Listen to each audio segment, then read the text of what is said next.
봄입니다. 봄. 나들이 나가기 참 좋은 계절인데 우리 여러분 나들이 좀 많이 나가셨습니까? 우리 지금 농번기이기 때문에 나들이보다도 지금 들에 나가야 되고 논에 나가야 되는 일이 더 많으실 것 같기도 합니다. 저는 요즘 나가면서 꽃들을 이제 보게 됩니다. 날씨도 너무 좋고 참 이렇게 화창하고 아름답구나.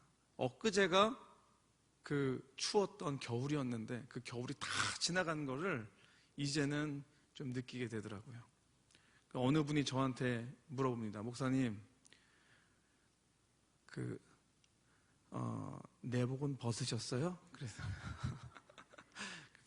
예, 벗었습니다. 그렇게 말씀도 드렸습니다. 자, 한번 오늘 제목을 한번 따라해 보겠습니다. 신앙의 봄. 예, 신앙의 봄. 어떤 게 신앙의 봄일까?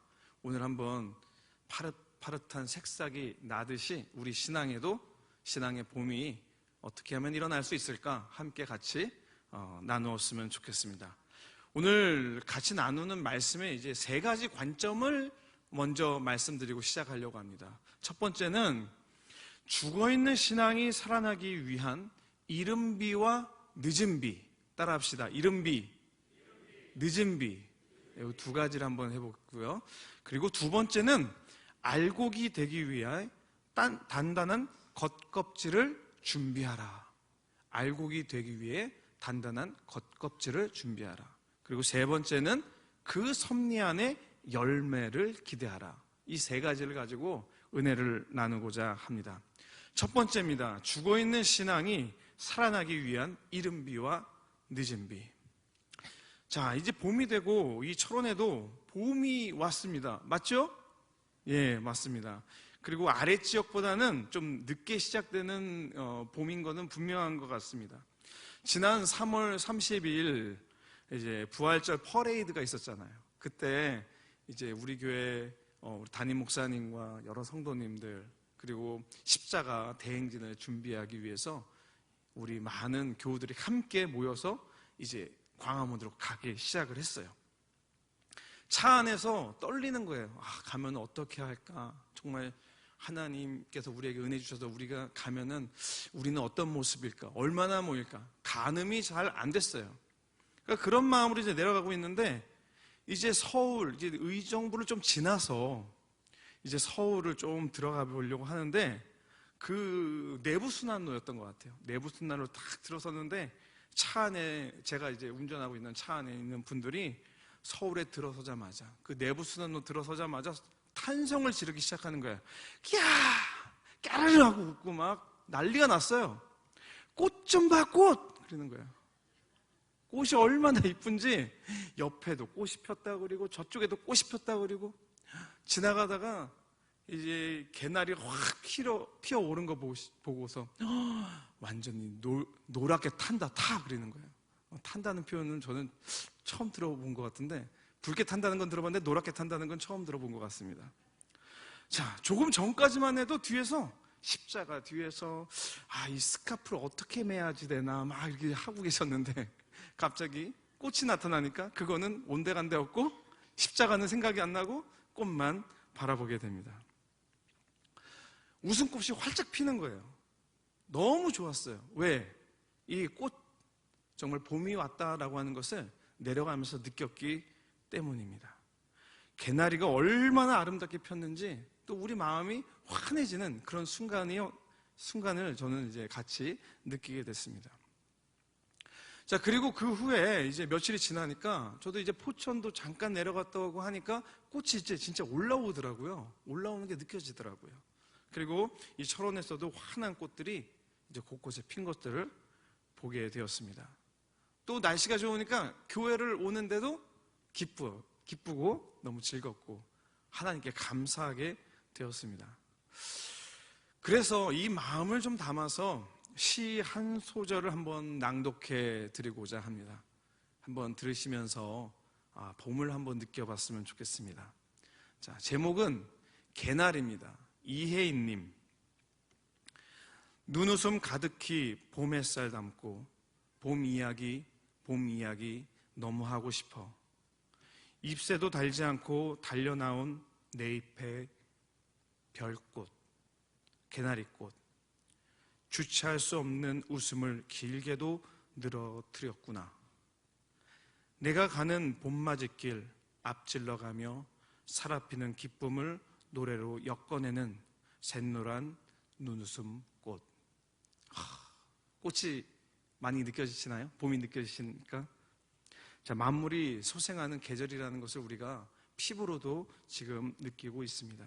개나리뿐만 아니라 진달래, 벚꽃까지도 봄을 알리며 곳곳에서 피어납니다.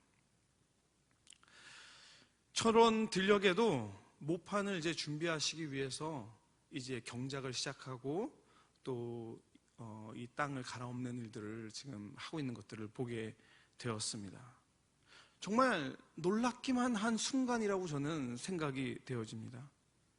엊그제까지만 해도 얼어붙었던 저 겨울의 그 땅들이 어떻게 다시 저 위에서 새싹이 돋아올까? 저 앙상한 가지에서 어떻게 다시 저런 푸른 잎이 돋아날까? 저는 이런 생각을 하다가 보면은 예전에는 당연하다는 듯 생각했던 저의 그 모습을 떠올려 보게 됩니다.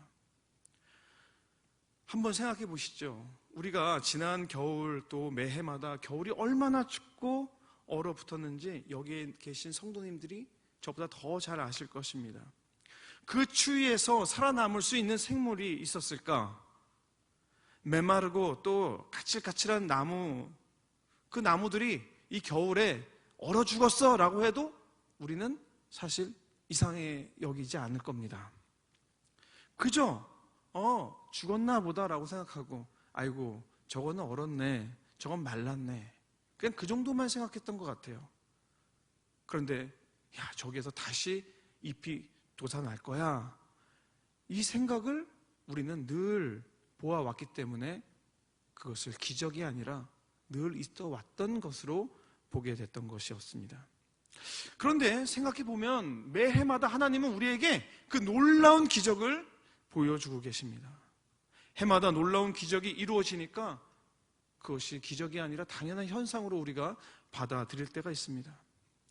새벽에 이르는 태양빛이 어김없이 오는 것이 늘 있던 것처럼 감사하지 않고 그저 아침이 되면 해가 떠오르겠지 이런 생각을 할 때가 너무나 많이 있습니다.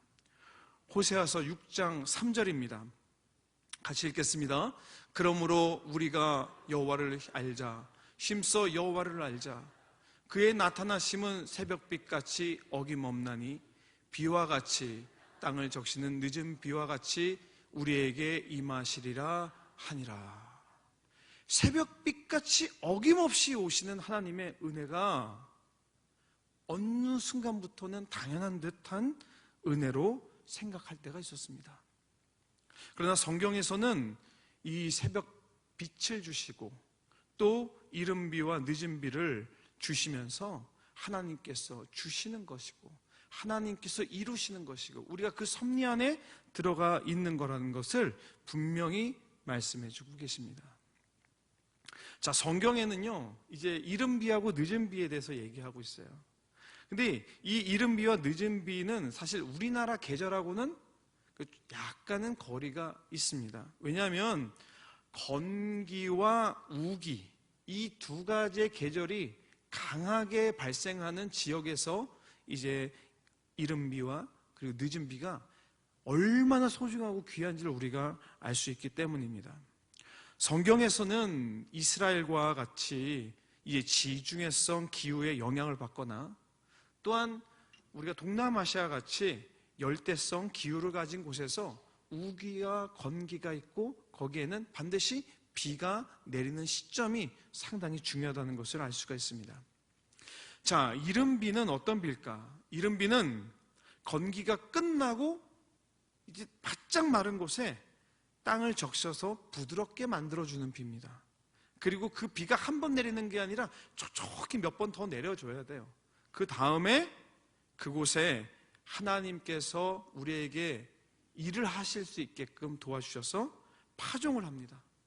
그리고 이른 비가 땅에 내려야 곡식이 안전하게 또 이제 자라날 수 있는 여건이 조성이 됩니다. 이른 비를 우리는 이제 농사하기 전에 오는 비라고 이제 보시면 될 것 같습니다. 자, 늦은 비입니다. 늦은 비는 이제 우기가 마치는 때에 내리는 비입니다. 곡식을 수확하기 전에 이 농작물과 그리고 이 열매들이 풍성하게 자라날 수 있도록 도와주는 비가 바로 이 늦은 비입니다. 그래서 이 늦은 비가 많이 내릴수록 어떤 현상이 일어나느냐? 하나님께서 우리에게 복을 내려주시는구나, 풍족하게 만들어주시는구나. 그래서 이 늦은 비를 봄비라고도 하지만 축복의 비, 하나님께서 주시는 축복의 비라고 하고 있습니다. 우리가 좀 전에 읽었던 호세아서 6장 3절 마지막 부분에 땅을 적시는 늦은 비와 같이 우리에게 임하시리라. 늦은 비, 축복의 비, 우리 하나님께서 우리 신앙에 그 늦은 비, 축복의 비를 내려주시겠다라고 이렇게 말씀해주고 있는 겁니다. 자, 두 번째입니다. 두 번째는 알곡이 되기 위해 단단한 겉껍질을 준비하라입니다. 비가 내렸어요. 비가 내렸으면 이제 뭐 해야 됩니까? 땅을 기경해야 되고 이제 파종을 해야 합니다. 이른 비는 농사를 시작할 때 이제 필요한 비죠. 그리고 철현 평야와 들녘의 황금 물결로 가득한 꿈을 가지고 다시 이 땅을 경작하기 시작합니다. 저는 이때가 되면 꼭 생각나는 일이 하나가 있어요. 여기 한번 보도록 하겠습니다. 제가 한번 확인을 좀 하고서 이야기를 해야 될 것 같아서. 그런데 자, 우리 집은 농사를 짓습니다. 한번 손 한번 들어보시겠습니까? 우리 집은 농사를 짓습니다. 농사를 짓습니다. 자, 손 내려주시고요. 그래요. 저는 많은 분이 지시는 줄 알았더니 그렇지는 않네요. 예. 저희 아버지는 이제 농부셔요. 지금도 농사를 짓고 계시죠. 근데 지금은 벼농사는 하고 있지 않습니다. 벼농사는 오래전에 좀 그만두시고 이제 과수에만 치중해서 농사를 짓고 계십니다. 저는 농사는 잘 모르지만 제가 집에 있을 때는 항상 아버지가 일을 나가셔서 이제 힘든 일이나 좀 제가 도울 일이 있으면 같이 나가서 도와드리고 들어옵니다. 코로나 때는 특별히 더더욱 아버지와 함께 할 수 있는 시간이 하나님이 저에게 주셨습니다. 그래서 제가 한국에 잠깐 들어왔을 때 좀 더 오랜 기간 동안에 선교국에서도 이제 허락해 주셔서 그 기간 동안에 같이 있으면서 또 도와드릴 수 있는 시간들도 가져졌습니다. 근데 어렸을 때부터 제가 아버지하고 함께 있으면서 여러 가지 농사에 대해서 같이 보게 됐습니다. 농사를 하실 때 또 여러 일들 밭일을 하실 때 보면은 이제 저녁 때 들어오는 시간들이 있어요. 저녁 때 들어오는 시간. 근데 그때 보면은 저는 시계를 보고서 다 끝났다라고 들어가는 것을 본 적이 없습니다. 그저 해가 떨어질 쯤, 어둑어둑해질 쯤 되면은 마무리를 하는데, 마무리도 일을 다 끝내는 게 아니에요. 내일 아침에 다시 시작할 수 있는 준비를 다시 해놓고 들어가는 거예요. 근데 그 시간에 들어가다 보면은 항상 어머니께서 음식을, 저녁을 준비해 놓고서 기다리시는데 좀 더 빨리 오지, 좀 기다렸어요 라고 하는 이야기를 많이 합니다. 자, 어느 날 일과를 마치고서 아버지께서 집으로 이제 들어오시는데 여느 때와 같이 늦게 들어오시는 게 아니라 조금 일찍 들어오셨어요. 해가 떨어지기 전에도 먼저 들어오셨습니다. 그렇게 들어온 적을 제가 본 적이 없었습니다. 일이 좀 빨리 끝나셨는지 들어오셨고 어머니께서는 밥을 짓고 계시고 저와 함께 앉아 있을 시간이 있었어요. 그때 아버지께서 식사가 나오기 전에 저한테 이런 이야기를 해주시는 거예요. 선종아, 너 벼가 어떻게 생기는 건지 아니? 이렇게 물어보시는 거예요. 벼가 어떻게 생기는 건지 아니? 그리고 또 너 벼 껍질이 언제 생길까? 이렇게 말씀을 해주셔요.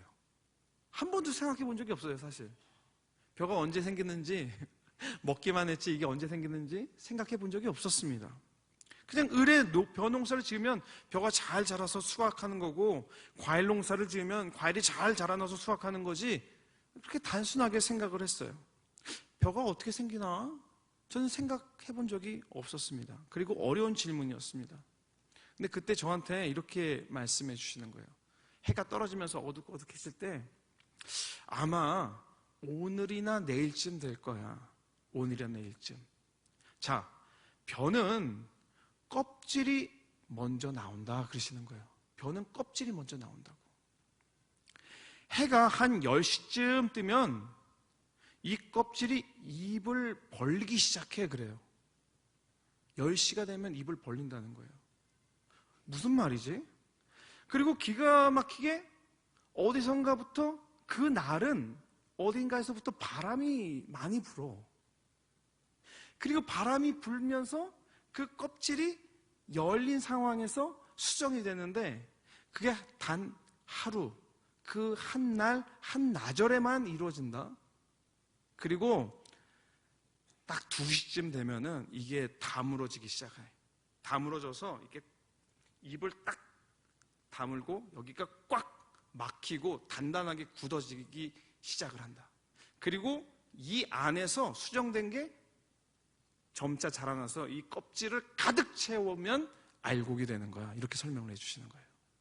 맞습니까? 저는 껍질이 먼저 나온다는 얘기를 들어본 적이 없었습니다.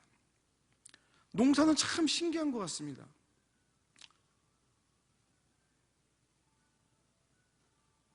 네. 자, 어떻게 그 때에, 그 적절한 때에 그 햇살에 이 껍질이 먼저 나와서 입을 벌릴까? 그리고 그 입을 벌릴 때에 어떻게 기가 막히게 바람이 불까? 그 바람이 불어서 수정이 잘 돼서 껍질의 뚜껑이, 입이 닫혀지고 거기에서부터 자라나게 될까? 너무 신기하지 않니? 저한테 그렇게 말씀해 주시는 거예요. 하나님께서는 적당한 때에 우리에게 주시는 은혜들이 있다는 거다. 그런 말씀을 저에게 주시는 겁니다. 신명기 11장 14절에 있는 말씀입니다. 함께 읽겠습니다. 여호와께서 너희의 땅에 이른 비 늦은 비를 적당한 때에 내리시리니 너희가 곡식과 포도주와 기름을 얻을 것이요. 적당한 때에 이른 비와 늦은 비를 내리시는 것처럼 적당한 때에 바람도 주시고 적당한 때에 자라나게 해주시는 하나님의 그 섭리가 정말 놀랍다는 겁니다. 이 기적을 우리는 사실 늘 옆에서 보고 있는데 우리가 잘 느끼지 못할 때가 많이 있습니다. 우리의 신앙도 하나님께서 적당한 때에 예수님의 그 복음을 듣게 하시고 만나게 하시고 또 우리도 신앙의 열매를 맺도록 하나님께서 계속 도우시고 계십니다. 그러나 때로는 우리가 그것을 잘 느끼지 못할 때가 있는 것 같습니다. 자, 여기서 조금 더 한번 들어가 보도록 하겠습니다. 저희 아버지께서 이런 이야기를 해주셨을 때 이 껍질에 대한 이야기를 해주시면서 한 가지 이야기를 저한테 더 해주었습니다. 다른 과실은 꽃이 피고 나서 꽃이 진 다음에 알맹이와 껍질 동시에 같이 자라나요. 그런데 벼는 먼저 껍질이 생기고 그리고 그 껍질이 입을 벌린 후에 수정이 돼서 닫혀진 다음에 그 안을 가득 채운다라고 하면서 무럭무럭 자라나는 알곡이 돼서 이야기를 하십니다. 그러면서 저한테 물어봅니다. 선종아, 너 그러면은 이 껍질이 중요하냐 그 안에 알곡이 중요하냐 이렇게 물어보시는 거예요. 그 이야기를 하시면서 어떤 이야기를 하시냐, 겉사람과 속사람 얘기를 해주시더라고요. 고린도후서 4장 16절에 있는 말씀입니다. 함께 읽겠습니다. 그러므로 우리가 낙심하지 아니하노니 우리의 겉사람은 낡아지나 우리의 속사람은 날로 새로워지도다.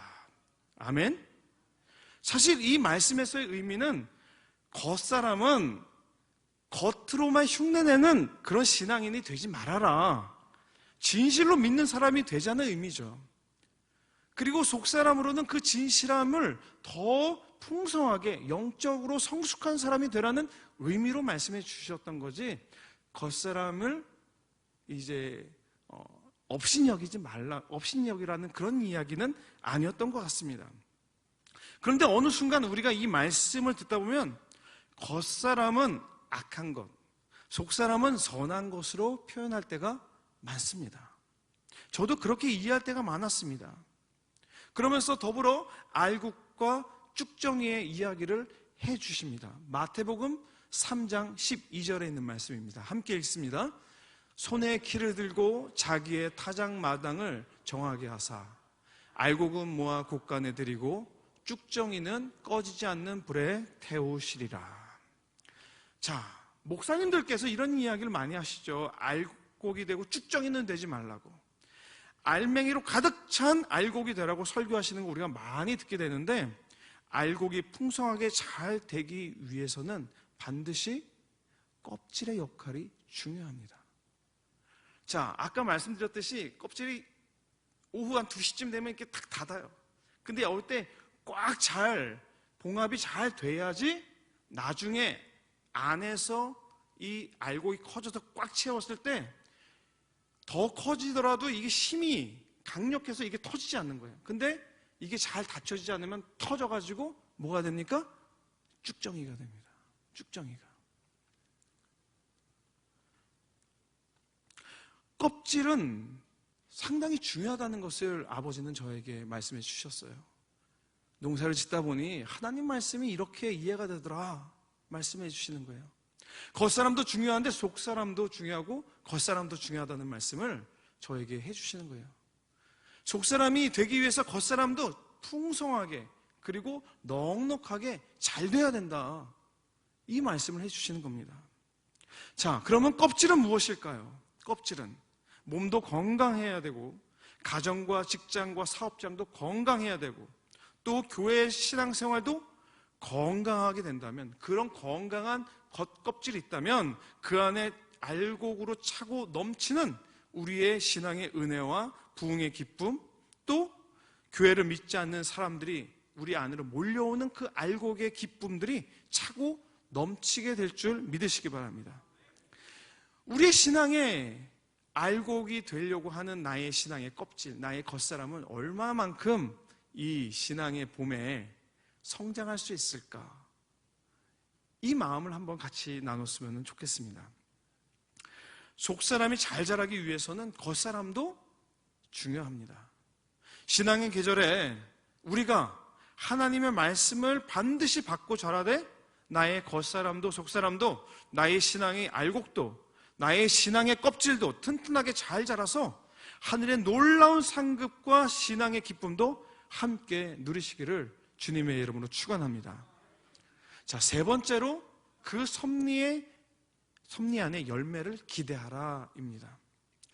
우리가 봄을 보면서 이른 비와 늦은 비를 내리시는 하나님, 그리고 그 안에서 만물을 솟게 되는 것을 보고 있죠. 그럼 그 하나님의 섭리 안에서는 어떤 일이 일어날까? 어떤 일이 일어날 수 있을까? 오늘 본문 스가랴 10장 1절에 있는 말씀입니다. 함께 읽습니다. 봄비가 올 때에 여호와 곧 구름을 일게 하시는 여호와께 비를 구하라. 무리에게 소낙비를 내려서 밭의 채소를 각 사람에게 주시리라. 자, 좀 말씀 조금만 더 보도록 하겠습니다.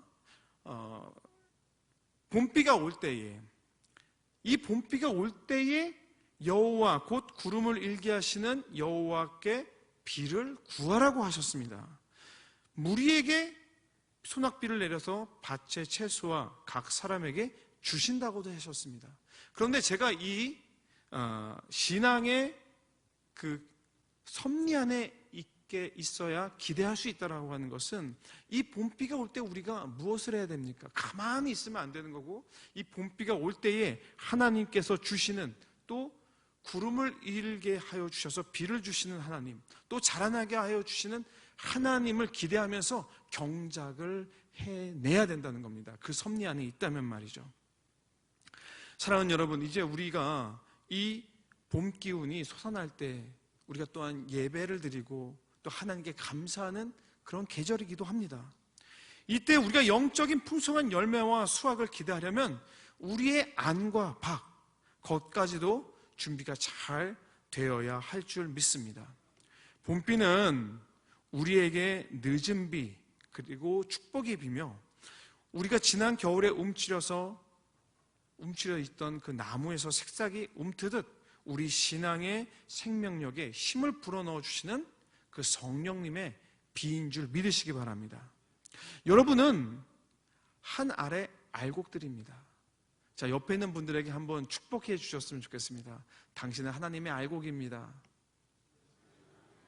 예, 하나님의 알곡입니다. 예.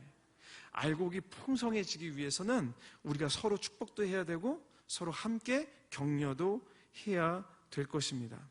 우리 삶의 껍질이 하나님이 기뻐하시고 단단하고 또 튼튼한 껍질이 돼서 겸실한 모습을 갖춘다면 올해 우리 영적 열매는 정말 차고 넘치는 알곡, 또 크고 놀라운 능력의 열매가 될 줄 믿으시기 바랍니다.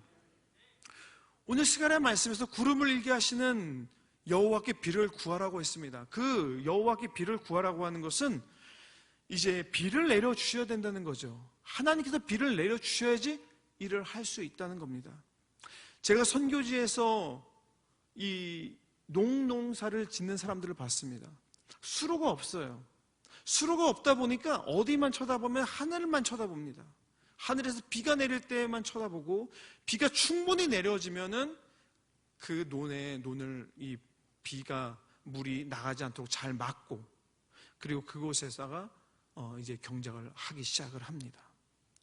사람이 고랑에 물을 넣는다고 다 되는 건 아니더라고요. 가뭄이 있을 때 아버지가 이 밭에 논에다가 물을 넣어요. 그런데 하늘에서 비가 내리지 않으면 사람이 물을 넣는 걸로는 부족하다고 늘 이야기를 합니다. 하나님의 도움이 없이는 우리 스스로 우리 신앙을 잘하게 할 수가 없습니다. 그렇기 때문에 비를 내리시는 하나님, 또 구름을 일게 하시는 하나님께 간구하는 우리 신앙의 자세가 갖춰야 될 줄 믿으시기 바랍니다. 구름을 일게 하시는 하나님, 봄비를 내려주시는 주님, 그 비를 맞아 자라나는 작물은 잘 될 수밖에 없어요. 먹음직스럽고 튼실한 열매가 돼서 반드시 돌아옵니다. 하나님의 은혜의 단비, 은혜의 봄비를 우리 철원교회라고 하는 밭에 지금 이 시간에도 흡족히 내려주고 계십니다. 이 봄의 계절에 만물이 소생하는 계절에 영적으로도 소생하는 그 샘솟 뜻하는 은혜가 저와 여러분의 신앙의 삶에 또한 우리 신앙의 계절에 아버지 하나님께 드려지는 귀한 열매가 되시기를, 알곡이 되시기를 주님의 이름으로 축원합니다. 기도하겠습니다.